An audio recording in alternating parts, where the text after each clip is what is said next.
The British government paid people to kill cobras in Delhi. It worked perfectly. Within months, Delhi had more cobras than ever. Welcome to the Cobra Effect. Here's the rule they forgot to write on the bounty poster. If you pay for a problem, you don't get less of the problem. You'll get people who are very good at producing the problem. And this isn't a colonial anecdote. This is your inbox, your metrics, your entire economy. Delhi, 1800s, British administration. Too many cobras, too many bites solution. Cash for dead cobras. Clean logic. Kill snake, get money, fewer snakes. On paper, it was flawless. On paper, most catastrophes are. In reality, it was a business plan because humans don't just respond to incentives. They read them like a menu. Some people hunted cobras. Smart people bred them. Backyards turned into cobra farms. Families with a very unpleasant side hustle and zero shame about it. The government kept paying. The numbers looked great. Dead cobras piling up. Every successful payment was proof the policy was working. Every successful payment was also proof they were funding the enemy.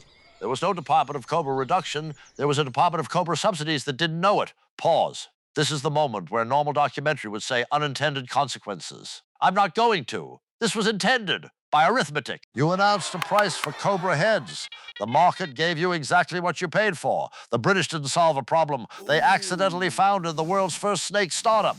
No pitch deck, no investor meeting, just a government bounty and a lot of available yard space. Eventually, someone noticed.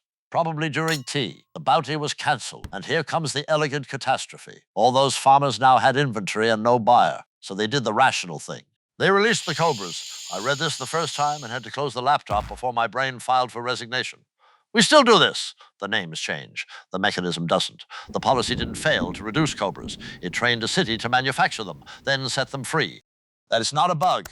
That is the feature working as designed, and everyone acting surprised. Because this is the kind of result that makes you want to walk into a government office, put the report on the table, and just ask very quietly, did anyone here pass basic math? So, you think this is a story about snakes in India 100 years ago. It isn't. It's a story about what happens right now, every time you reward the metric instead of the mission. I want to be very clear about something. This patent pay for cobra heads, receive a cobra farm, didn't stay in Delhi. It moved, got a nice apartment, started a consulting firm, now charges $400 an hour to explain why your metrics aren't working. Pay for clicks, you don't get information. You get headlines behaving like ambulance sirens. Pay for test scores, you get exam factories. Pay for arrests, you get numbers. Same trick, same snake, different suit. The British wanted fewer cobras. What they built was a market for cobra heads. We want better schools, safer streets, healthier patients. What we build constantly is a market for the thing we can count. This isn't corruption. This is optimization, which is just corruption wearing a spreadsheet.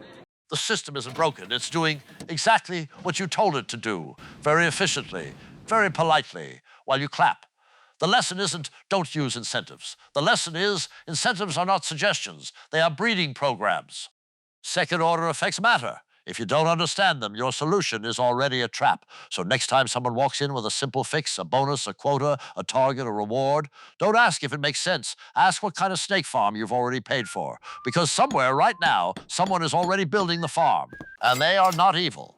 They are just paying attention. So here's the uncomfortable question. Where in your life are you paying for cobra heads without realizing it? If this made you uncomfortable, the video on Kodak will finish the job. A company that had the future in its hands in 1975 and decided to bury it because the incentives told them to. And finally, the disclaimer for pedants. Some historians argue this story is a myth, which is fascinating because the mechanism is everywhere. Apparently, the lesson survived even if the cobras didn't.